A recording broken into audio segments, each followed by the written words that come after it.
No início de 2020, a elaboração e construção desta obra se depararam com a questão inevitável da pandemia do novo coronavírus.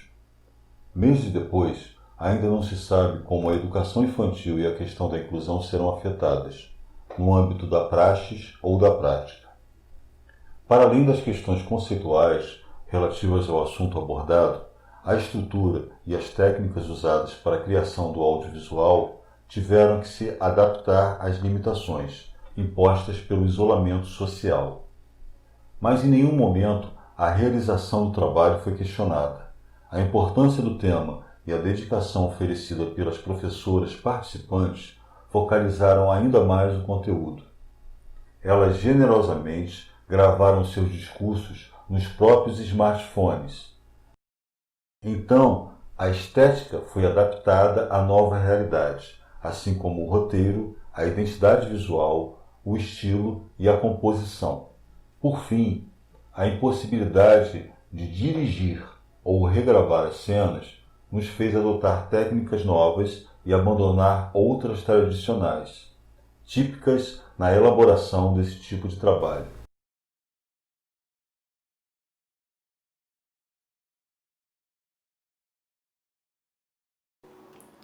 Essa obra audiovisual pretende ter um caráter documental.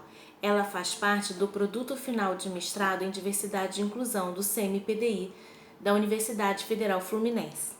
Bom, a ideia principal é ter um relato a partir das narrativas do professor que experiencia e atua nas salas de recursos da Rede Municipal de Niterói e do Estado do Rio de Janeiro. Seguindo as diretrizes do projeto de pesquisa, serão apresentadas considerações de 3 profissionais sobre as questões propostas em um questionário semi-estruturado contendo 5 perguntas.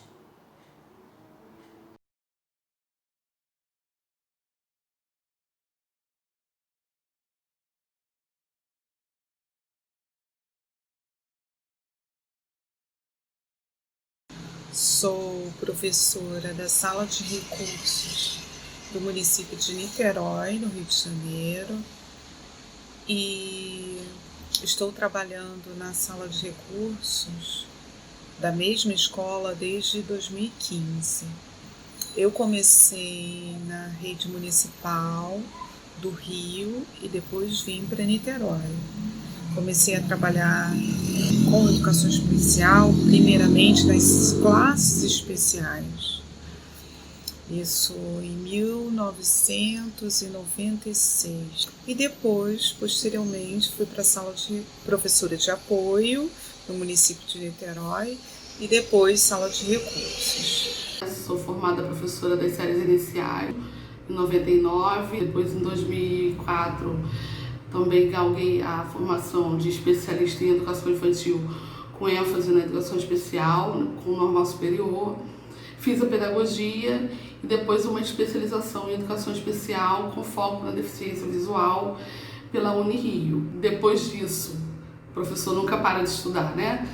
Então também fiz algumas formações continuadas, curso de AE e outros cursos de estimulação precoce no Instituto Benjamin Constant, na Fundação Municipal de Educação de Niterói, onde eu sou professora, e desde 2014 estou atuando em sala de recurso multifuncional numa escola de educação infantil de horário integral, que atende crianças de 4 meses, 5 anos e 11 meses de idade.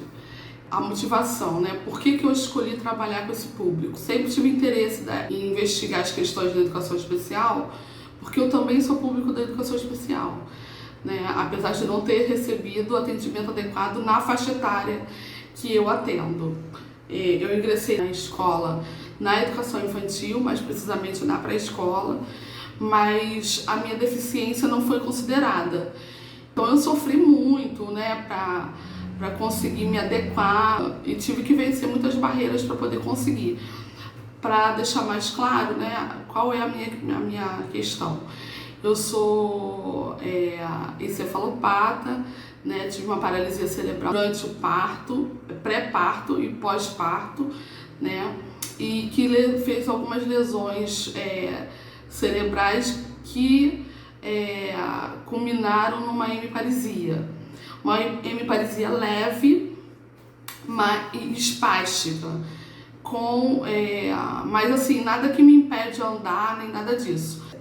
Né? Então, hoje em dia eu sofro com problemas de coluna, alguns entorses que deixaram os ligamentos prejudicados, e hoje em dia eu estou fazendo uma série de tratamentos para poder conseguir me reabilitar. Então, por isso que escolhi a educação especial. Esse é um dos motivos. Né? É a experiência própria, né, enquanto pessoa com deficiência que não tive um tratamento adequado. Né? E a segunda motivação foi que, assim, desde que eu comecei a atuar com a educação infantil, que foi logo assim que eu me formei, e todos os anos eu tinha uma criança especial na sala. Então eu sempre tive que pensar em questões de acessibilidade, de inclusão, para poder pensar no trabalho com essas crianças. Então, a cada ano eu fui me interessando mais, me especializando, e hoje em dia eu tenho todas essas formações e o mestrado profissional em diversidade e inclusão, que me deu possibilidade de estudar um pouquinho mais o atendimento educacional especializado na educação infantil. Esse também foi um tema da minha pesquisa, só que o meu produto foi um livro. Então, eu quero, em primeiro lugar, agradecer por eu estar aqui, poder fazer parte desse trabalho, né, dessa pesquisa.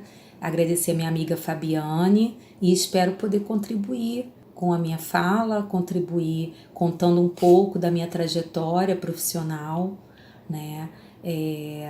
Então, desde o início, eu fui levada para esse lado da educação especial, para esse caminho. Então, eu posso dizer que eu não escolhi a educação especial que me escolheu, né, desde o início, quando eu fui contratada com 17 anos para trabalhar com uma criança com síndrome de Down. Essa criança me ensinou muito, o tempo que eu fiquei trabalhando com essa criança, ele me ensinou muito, né? E assim, eu sentia que eu tinha mais vontade de aprender, né? Dentro de mim eu sentia uma vontade imensa de conhecer mais sobre essa modalidade de ensino. E logo depois eu trabalhei em outras escolas particulares, né? E em todas as turmas que eu tinha sempre uma criança que tinha uma coisa diferenciada, que eu percebia, né? Naquela criança, eu tinha um olhar para aquela criança que algo eu poderia fazer por ela, né? Não que ela tivesse uma deficiência, mas uma dificuldade de aprendizagem. Eu trabalhei um bom tempo, né? Durante 11 anos numa escola que eu sou muito grata,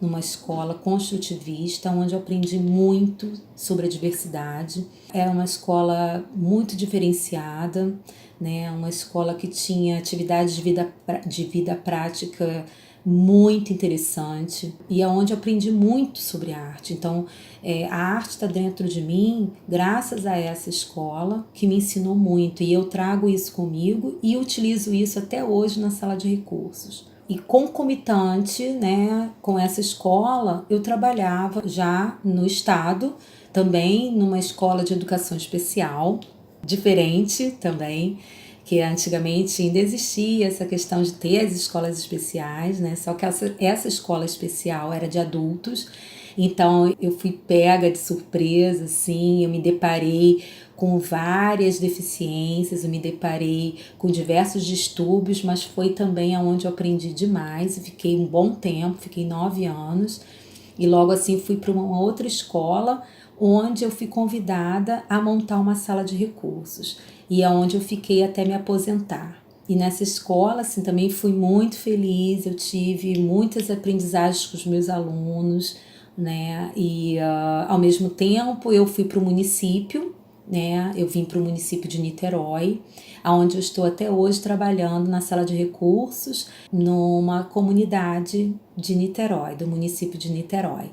E lá eu tenho crianças com síndrome de Down, crianças com transtorno global do desenvolvimento e também com paralisia cerebral.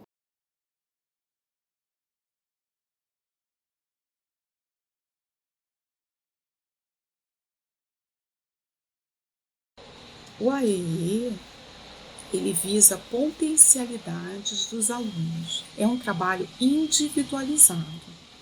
E como isso contribui? Desenvolvendo habilidades necessárias para a aquisição da leitura e da escrita, desenvolvendo habilidades necessárias para a compreensão de conceitos matemáticos. Enfim, o trabalho da sala de recursos, ele é todo direcionado ao desenvolvimento de habilidades para promover o bem-estar dessa criança no seu ambiente escolar. Então, assim, como ele contribui? Listei aqui algumas habilidades trabalhadas na sala de recursos, mas não são só essas. Tá? A coordenação motora, fina e ampla, a localização espacial temporal, a atenção, a concentração, a memória, isso é muito importante para você poder alfabetizar. Então, se você não tiver uma boa memória, se a criança não tiver aquela memória bem desenvolvida, como é que ela vai conseguir decorar que o grafema do A é o A? Você entende? Então, na sala de recursos, nós vamos trabalhar habilidades necessárias para que aquela criança permaneça na sala de aula, para que todo um trabalho pedagógico possa ser desenvolvido com aquela criança. Então, vamos lá. Voltando às habilidades trabalhadas na sala de recursos. Coordenação motora, localização espaço-temporal, atenção, concentração, memória, raciocínio lógico e matemático, habilidades sociais como autoestima, identidade e valores, expressão oral, expressão corporal, o desenvolvimento de potencialidades baseadas em cada indivíduo faz com que a criança tenha uma autorrealização dentro do seu ambiente escolar, proporcionando o quê? O seu bem-estar e sua autoestima. Se a criança vê que ela consegue, ela, assim como os outros alunos, consegue de uma maneira diferente, mas consegue sim alcançar os objetivos propostos no PEI, que é PEI, o Plano de Educação Individualizado. A criança consegue sim um avanço dentro dos objetivos estabelecidos no PEI.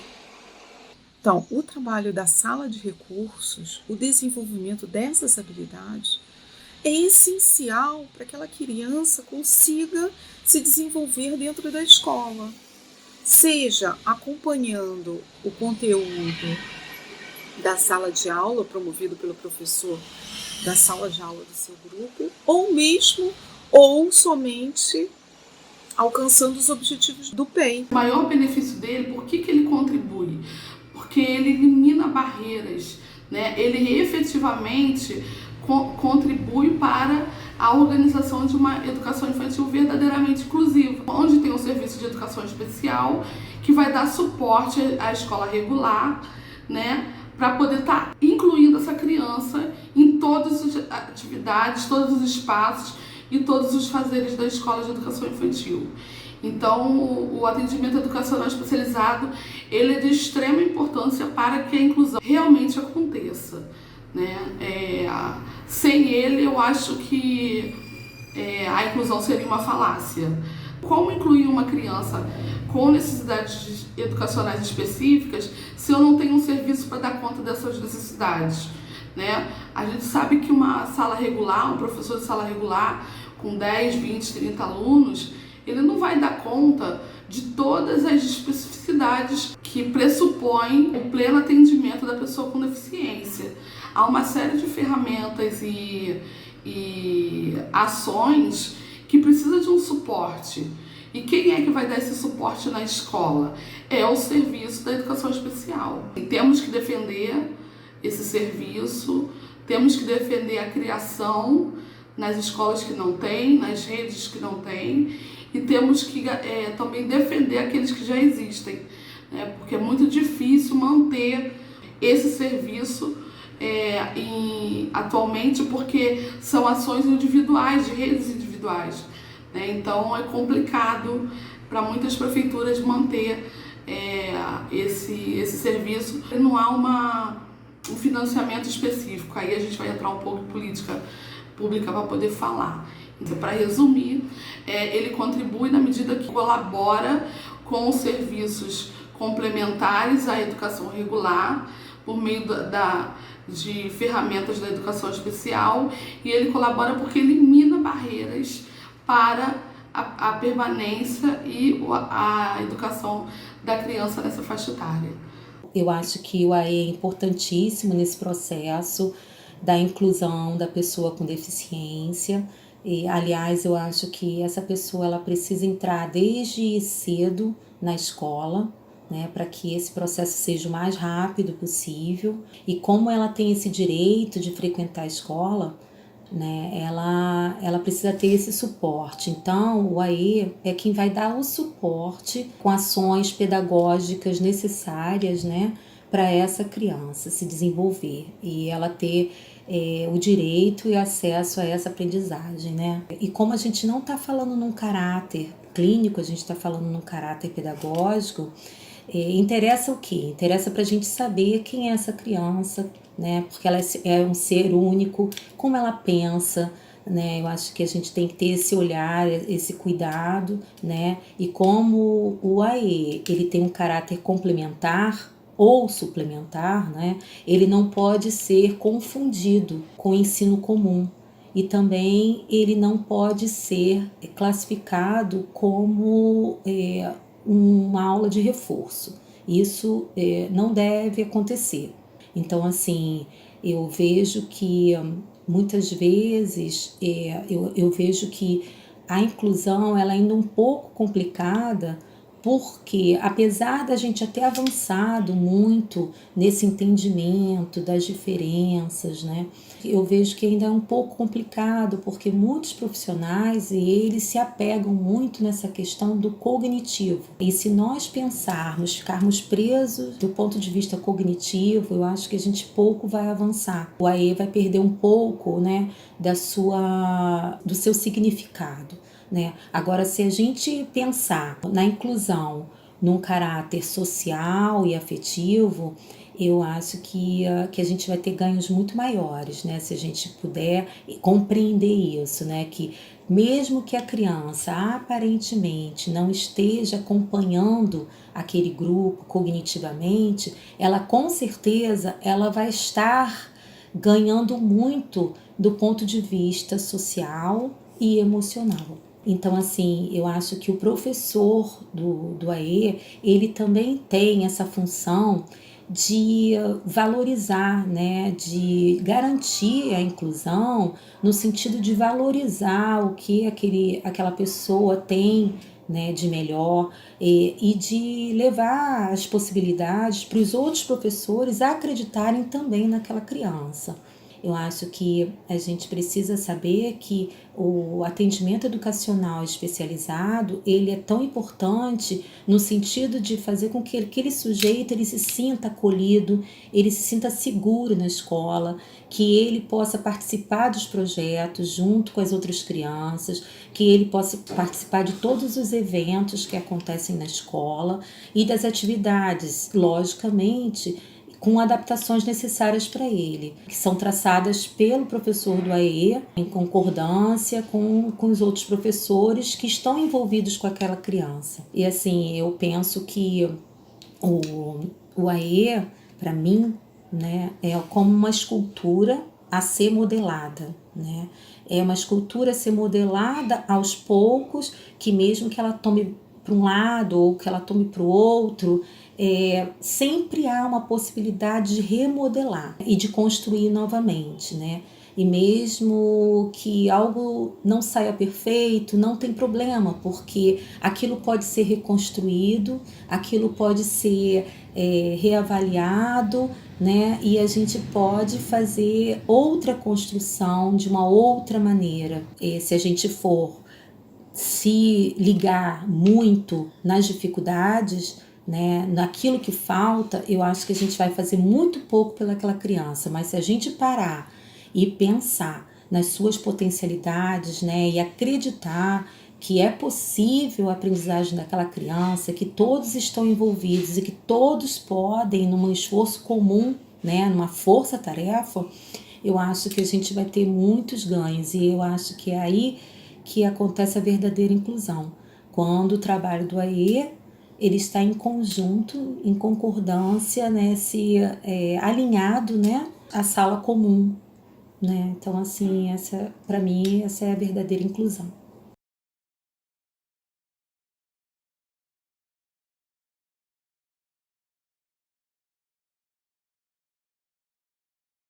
Bem, a minha resposta é sim, porque já é cientificamente comprovado que quanto mais cedo as intervenções são feitas quando a criança é diagnosticada com alguma deficiência,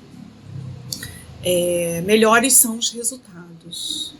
Então, sim, a estimulação precoce das crianças, seja ela no âmbito pedagogicamente falando, tá? Que é o que acontece na sala de recursos, o desenvolvimento de habilidades psicomotoras com crianças pequenas da educação infantil é sim essencial para se ter melhores resultados no desenvolvimento deste aluno. Penso eu que, como professora do AE, seria importante a gente ter sim uma sala de recursos específica. Eu trabalho numa escola que não tem sala de recursos. Eu faço atendimento educacional especializado da escola, mas eu não tenho uma sala específica.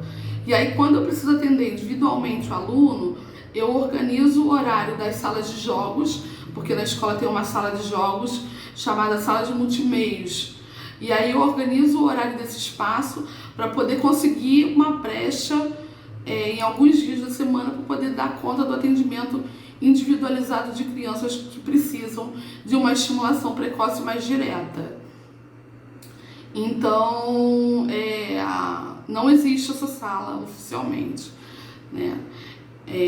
Pelo menos não para mim. E aí o que acontece? Mas se ela existisse, eu acho que ela deveria ser dotada de todos os materiais que são específicos da tecnologia assistiva, né, direcionados para diferentes deficiências. A junção dos materiais que são comuns à educação infantil e as tecnologias assistivas que foram produzidas, pensadas e idealizadas pela educação especial, elas deveriam fazer um conjunto de suporte para o professor de AE na sala de educação infantil dar conta da especificidade do atendimento a essas crianças. E com certeza, eu acho muito importante ter sala de recursos desde a educação infantil, né? Porque a partir da educação infantil é que começa a inclusão, é que ela se inicia. Então, a criança que está entrando pela primeira vez na escola, né, já na educação infantil, ela está tendo uma vantagem, né, no sentido de ter essa oportunidade de atendimento educacional especializado e de se desenvolver em todos os aspectos, tanto físicos quanto emocionais, como nos aspectos afetivos, né, interpessoais. Então, assim, eu acho que a educação infantil ela abre um leque de possibilidades de trabalho que obviamente irá acontecer em sala de aula, que é essa questão do lúdico, que eu acho muito importante ser abordado, né? O lúdico e atividades práticas, né? Que se espera que aconteça dentro de sala de aula. Mas a sala de recursos é onde vai acontecer essa complementação, a complementação desse trabalho com materiais, né? Porque ela é dotada desses materiais acessíveis, né, e adaptados para essa criança, né, dependendo da demanda dela. Então, a sala de recursos ela vai estar ali para fazer um trabalho complementar e valioso no sentido de dar esse suporte à criança. Então, o professor da sala de recursos, ele, como eu já tinha falado, ele que vai fazer essa ponte, né, da sala de recursos para a sala de aula e que vai dar esse suporte, né, de possibilidades a mais para essa criança, para ela se desenvolver.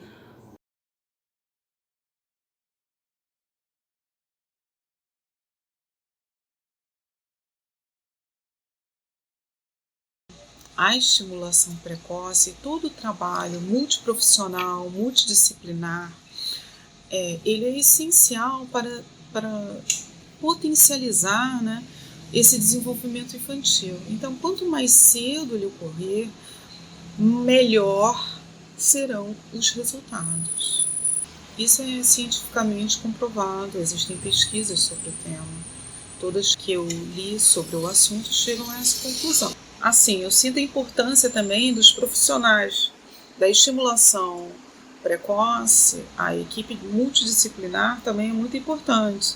O trabalho desenvolvido por TOs, fono, fisioterapeutas, psicólogos, neuropsicólogos, também faz parte dessa estimulação precoce. Quanto mais cedo o trabalho for desenvolvido, melhores serão os resultados constatados. A estimulação precoce, ela é uma das características do atendimento educacional especializado da educação infantil, né? Justamente estimular essa criança precocemente para que ela desenvolva habilidades que podem ser potencializadas diante do seu desenvolvimento, seja ele qual for. A estimulação como uma intervenção precoce para a consolidação e aquisição de capacidades em diversos aspectos do desenvolvimento humano, ela é primordial nos primeiros anos de vida.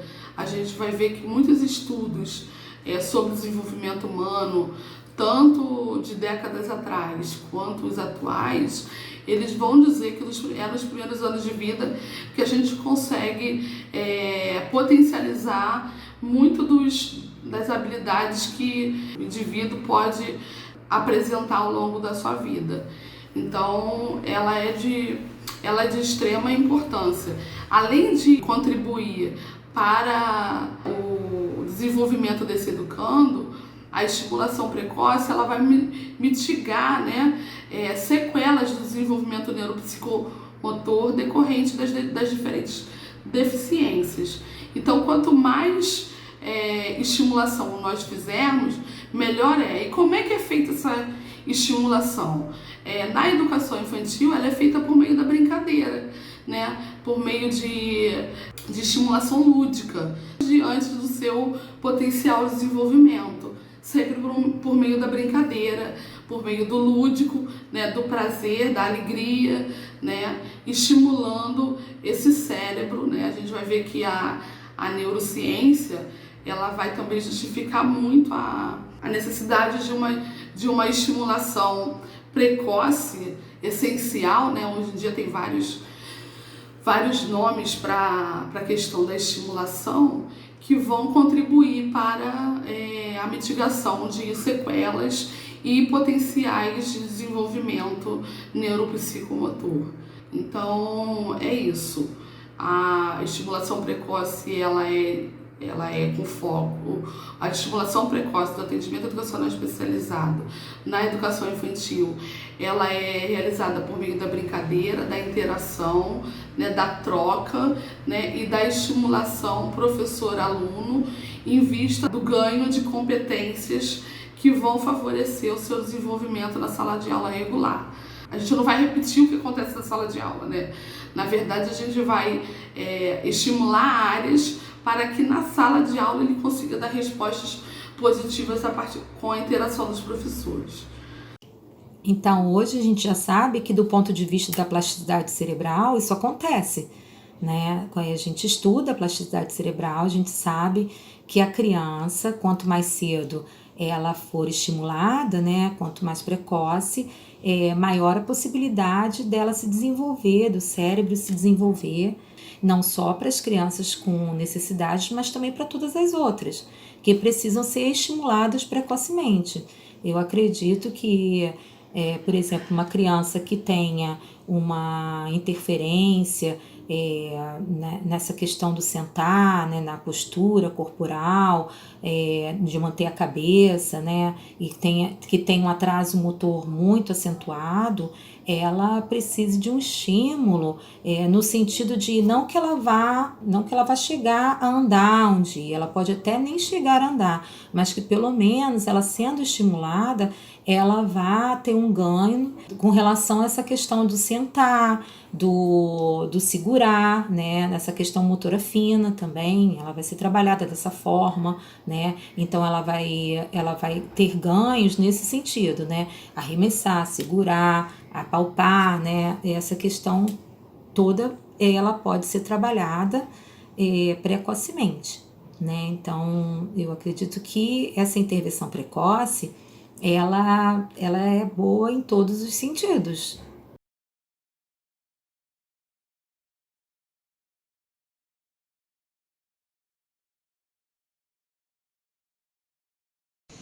Eu faço primeiro uma anamnese com a família.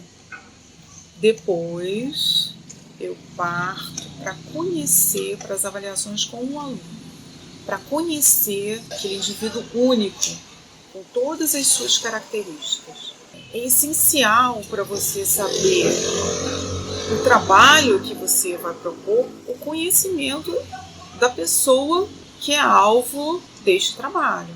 Então, assim, eu conheço a família, procuro fazer uma anamnese bem detalhada, que me forneça assim, informações pertinentes ao aluno, e depois eu parto para o conhecimento da criança. Quem é essa criança? Quem é esse indivíduo? O que ele gosta, o que ele não gosta, quais habilidades ele necessita serem desenvolvidas. Conhecer também a deficiência, ele é cego, ele é surdo-cego, ele é surdo, ele gosta de música, não gosta, ele gosta de desenhos, ele gosta mais do estímulo visual, ele tem algum resquício visual, enfim. Todas essas etapas de conhecimento do aluno são essenciais para você poder montar o plano de AEE. E o que a gente vai fazer depois do plano montado? Eu seleciono os materiais que eu vou usar no desenvolvimento de habilidade, das habilidades que eu quero alcançar. Desenvolvimento de habilidades que eu selecionei como pertinentes para esse aluno. Então, eu trabalho muito com jogos, com atividades muito lúdicas, para se alcançar uma efetividade no aprendizado. Eu acredito muito nisso, que você pode transformar o aprendizado em algo muito prazeroso, em algo muito cativante para o aluno. E para isso eu lanço mão de jogos no computador, jogos físicos, jogos adaptados, assim, que busquem desenvolver habilidades específicas deste aluno. E assim, logo depois você faz uma avaliação. Como é que foi esse jogo? Como ele respondeu ao desenvolvimento dessas habilidades? Ele entendeu esse conceito? Não entendeu aquele conceito? Acho que ele não entendeu muito bem esse, melhor trabalhar aquele, enfim. É uma avaliação contínua. A cada atendimento a gente tem que levar em conta o emocional do aluno também. Como que ele está no momento do atendimento. Às vezes, no mesmo jogo, você joga num dia e você não tem os resultados desejados, mas aí você vai jogar num outro dia que esse aluno está melhor, mais concentrado, às vezes até com a medicação fazendo efeito, e você consegue um resultado melhor com o mesmo jogo. Então temos que prestar atenção sempre ao emocional, a como esse aluno está hoje. Ele está bem, ele não está bem. Enfim, é assim que eu trabalho, partindo da observação de como é esse aluno e como ele pode estar no futuro. Sempre se lembrando do potencial. Todo indivíduo possui potencial para melhorar. Todos aprendem. Uns de uma maneira mais efetiva, outros não, necessitam de mais estímulos para se alcançar uma maneira efetiva. Mas todos nós aprendemos. Eu acredito nisso. Ele é feito por meio de uma ação colaborativa entre o professor do AEE, o professor da sala de aula, os mediadores, né, e a equipe técnico-pedagógica da escola e a família e a equipe multiprofissional que atende o aluno na saúde. Então, o professor de apoio, ele tem a responsabilidade, né, de fazer o elo de ligação entre todos esses atores. A gente vai colaborar, contribuir e ajudar, né, aos professores, à escola, a incluir esse aluno, né, e também ajudar esse aluno a ser incluído. Então, por meio de uma ação colaborativa, da estimulação precoce, que eu falei anteriormente, né, nós também vamos fazer um atendimento de estimulação específica, né, fazendo uma intervenção direta nas questões que são apresentadas pela deficiência, onde a gente vai tentar, por meio dessa estimulação, fazer a mitigação das sequelas decorrentes do desenvolvimento psicomotor. Essa ação ela é de estimulação, de complementação e de suplementação, sempre pensada a partir de um estudo de caso. Eu costumo seguir um protocolo. Não é um protocolo oficial, mas é um protocolo que a gente foi criando, né, a partir da experiência em sala de recursos, para poder dar conta, né, de todo o atendimento do começo ao fim para esse aluno. Antes de trazer essa criança para a sala de recursos, eu primeiro vou fazer um estudo documental, e aí, para fazer esse estudo documental, eu vou ver o que a escola tem de documentos sobre esse aluno, vou fazer esse levantamento para poder conhecer a história dele, escolar. Eu vou observar o aluno para poder não me contaminar com percepções enviesadas, né, em relação à criança, né, com rótulos, para não criar rótulos, não seguir rótulos. Então eu vou observar essa criança nos diferentes ambientes onde ela se encontra. E aí, eu observando, vendo as necessidades dela, eu vou conversar com esse professor que fez o encaminhamento, vou saber que tipo de avaliação ele fez, quais são os pontos que levaram ele a fazer esse encaminhamento para a avaliação na sala de recursos. Vou conversar com todo o restante da equipe técnica da escola e também com a família, para conhecer essa criança em casa, saber quais são as questões que ela apresenta, se ela apresenta. Aí a gente vai fazer uma estimulação para avaliar alguns atendimentos, para avaliar essa criança e também estimular para ver se é realmente uma deficiência ou se é uma defasagem no desenvolvimento. Se for só uma defasagem no desenvolvimento, a gente vai fazer intervenções diretas naquela questão e fazer os encaminhamentos que são necessários e as orientações que são importantes para que esse aluno consiga avançar. Agora, se a defasagem ela for sequelar, né, que pressupõe uma deficiência, aí a gente oficializa a matrícula dele na sala de recursos e passa a intervir.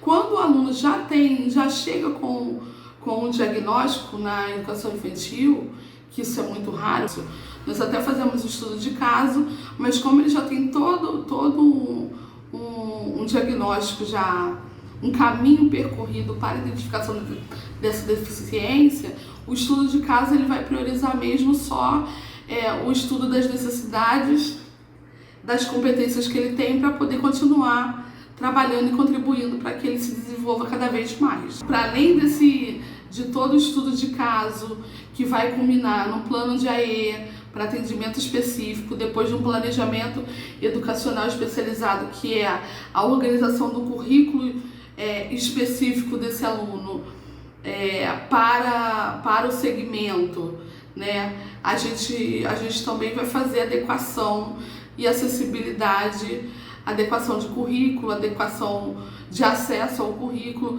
as diferentes adequações físicas que são necessárias para que esse aluno consiga acompanhar as atividades da sala de aula. Então, é dessa forma. Se a turma, por exemplo, estiver aprendendo a escrever o nome, né, se eles estiverem nessa fase de aprendizagem e essa criança ainda não consegue fazer isso, é possível adaptar essa atividade, né, dando oportunidade a essa criança de, por exemplo, pintar a sua letrinha inicial, ou fazer um recorte, colagem, ou picar papel, ou fazer um amarfanhado, né, e colar dentro da sua letrinha, né. Se a turma, por exemplo, está estudando sobre as regiões, né, está aprendendo o mapa do Brasil, né, e tendo que localizar as regiões do Brasil, e ele ainda não consegue fazer isso, ele pode simplesmente pintar apenas a região onde ele mora, ou então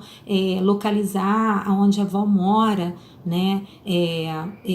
O professor, ele pode simplesmente, o professor do AE, ele pode simplesmente engrossar o lápis para aquela criança que tem dificuldade de segurar, né? Então ele pode adaptar materiais para que ele possa ter essa mobilidade maior, né, no manuseio da colher ou do lápis, do pincel, né? Ele pode simplesmente construir um plano inclinado, né, imantado, para que essa criança tenha oportunidade de trabalhar com a tecnologia assistiva para responder as questões que o restante da turma está respondendo, né, na escrita, e que ele não consegue fazer isso, ele pode responder através de figuras, né, imantadas, né, figuras, numerais. Então, o professor do AE, ele tem milhões de artifícios, né, que se espera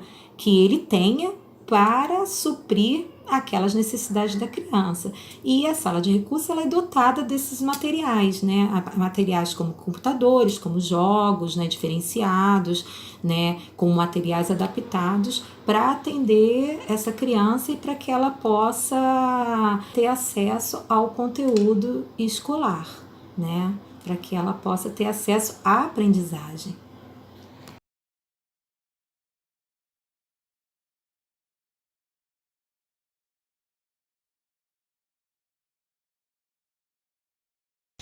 Bem, ao longo desses anos, eu já tive o privilégio de ter aluno com diferentes deficiências e necessidades. Também já trabalhei com altas habilidades, e o que eu posso dizer disso tudo, que eu aprendi muito.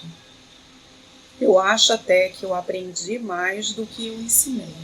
Eu tento não me emocionar, eu estou gravando um vídeo, mas é difícil. Bem, todo o trabalho que eu realizo enquanto professora de atendimento educacional especializado, ele é individualizado e focado nas potencialidades daquele indivíduo. O que eu quero dizer com isso?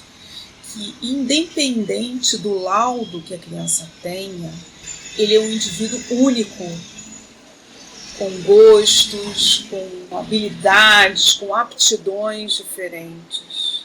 Ninguém é igual a ninguém. E por isso eu procuro individualizar o meu plano de atendimento especializado o máximo possível.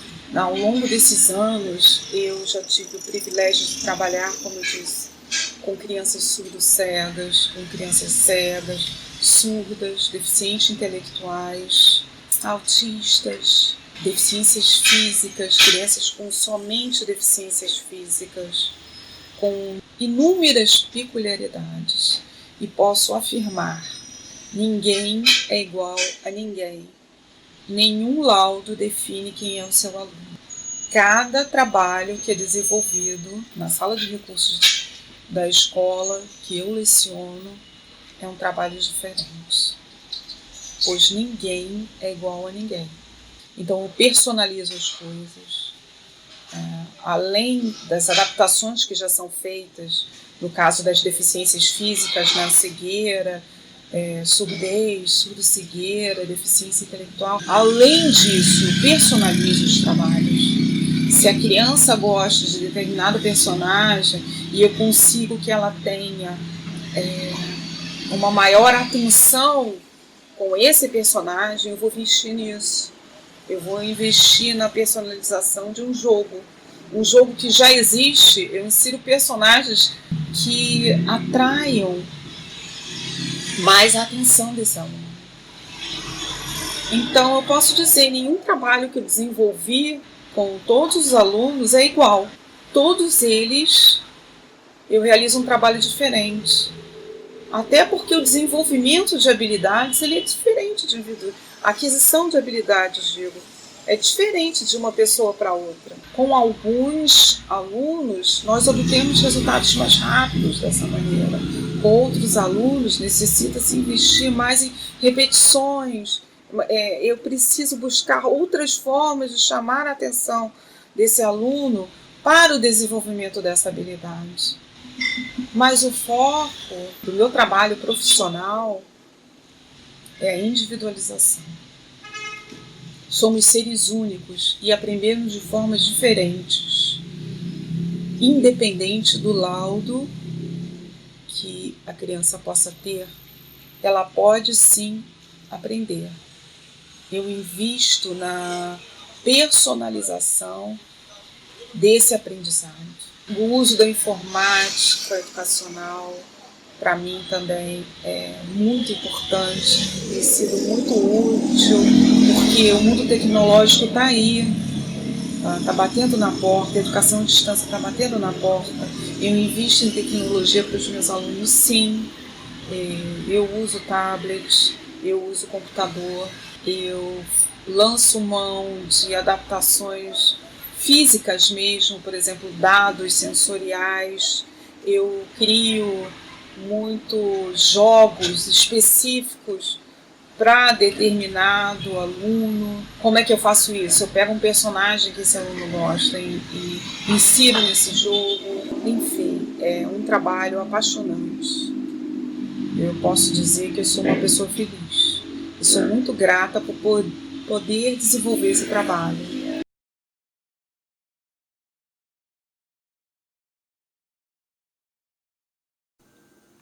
Através das narrativas das professoras, a gente percebe a importância da sala de recurso na educação infantil e que a estimulação precoce ajuda no desenvolvimento e na aprendizagem das crianças com deficiências, transtorno global do desenvolvimento, altas habilidades ou superdotação. E quanto mais cedo começar essa estimulação, melhores serão os resultados alcançados. A gente percebe também, através das narrativas das professoras, o carinho que elas têm com a profissão e com as crianças, público da educação especial.